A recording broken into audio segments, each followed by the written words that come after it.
Have you ever felt proud of someone, only to see them treated like they were nothing? That feeling, sharp, sudden, heartbreaking, hit me harder than I ever imagined. My son had called me the night before his first day at work, his voice buzzing with excitement. "Mom, I got the job. Can you believe it? Tomorrow's my first day at Dad's company." I could hear the pride, the hope, the nervous joy behind every word, the kind of call that makes a mother's chest swell and eyes sting with happiness. I wanted to make it special. I wanted to do something small to show him how proud I was. So, I baked his favorite cookies that night, wrapped them carefully in a little tin, and drove across town, imagining the smile on his face when he saw me. But when I arrived, I froze. There he was, my boy, head down, back hunched, a mop in his hands. He was cleaning a bathroom in a back hallway, and standing over him, laughing as if this were the funniest thing in the world, was his father-in-law. "Look at you," he sneered, the great son-in-law mopping floors like a complete idiot. And there she was, my daughter-in-law, leaning against the wall, smirking, watching,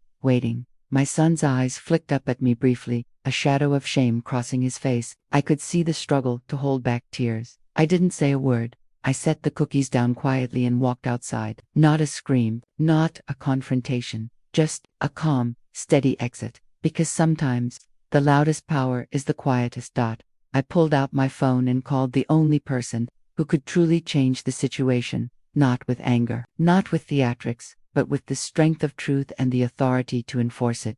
What happened next changed everything. Cameras were reviewed, witness statements were collected, and slowly, a chain of truth began to move through every floor of that building. The laughter, the mocking, the cruel smirks, they lost their power the moment reality started to speak for itself. This isn't a story about revenge. It's about dignity, patience, and the courage to remain calm when someone you love is humiliated in front of the world.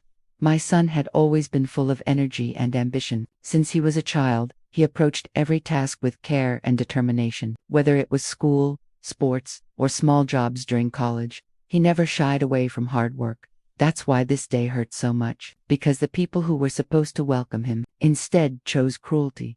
I remember telling myself, patience, watch, observe, record, and when the time is right, act. Because impulsive and confronting often gives power to the very people who thrive on humiliation. But patience with purpose, is unstoppable. The first hour passed slowly. I waited in my car, feeling my heart tighten with each passing moment. And then, I saw it, the son, who had been proud the night before, reduced to cleaning a back corridor, mocked openly. I stepped out of the car, set the cookies near the doorway, hoping they would at least provide a small comfort, and walked to my car again. I dialed the number, onecall.com, clear, precise, a call that started a ripple effect through the company. The human resources team listened carefully, policies were enforced, witnesses were finally given a voice, and slowly, the balance began to shift. You know that moment when you realize that the people around you have been mistaking cruelty for leadership. That's what this company had allowed for years. People like his father-in-law thrived on intimidation, sarcasm, and belittling. But my call, it began to change the narrative. Cameras showed what had happened in the hallway. Witnesses confirmed my son's account. And the room that had seemed so certain of its power suddenly lost its grip. My son couldn't see it yet. He only knew he had survived the morning without breaking down completely. And that, I reminded him, was already a victory. I've always believed in raising my son to be strong, to have patience, and to act with integrity. From his first day at school to his first job, I've watched him navigate life with care. And now, this moment was the test of all those lessons. I never expected the in-laws to humiliate him like this, but life often tests us in ways we cannot predict. And the true measure of strength is how we respond, not with rage, but with strategy and calm. Hours later, I received a call from HR. "We've reviewed the cameras," they said. "We need statements from everyone present. Can you provide a timeline?" I outlined every moment I had witnessed, calmly, without embellishment. And as I spoke, I realized something. Justice doesn't need dramatics. It just needs facts, consistency, and patience. Meanwhile, back at the office, the father-in-law was starting to notice the change. Colleagues who had been silent before were speaking up. Policies were enforced, and suddenly, the very mocking that had seemed so unbreakable began to crumble by the afternoon. My son had been reassigned to a role that allowed him to shine. No more humiliating tasks, no more smirks, just dignity. And with each passing moment, his confidence returned. He looked at me later that day, eyes shining with gratitude. "Mom, I didn't know what to do. I felt so powerless."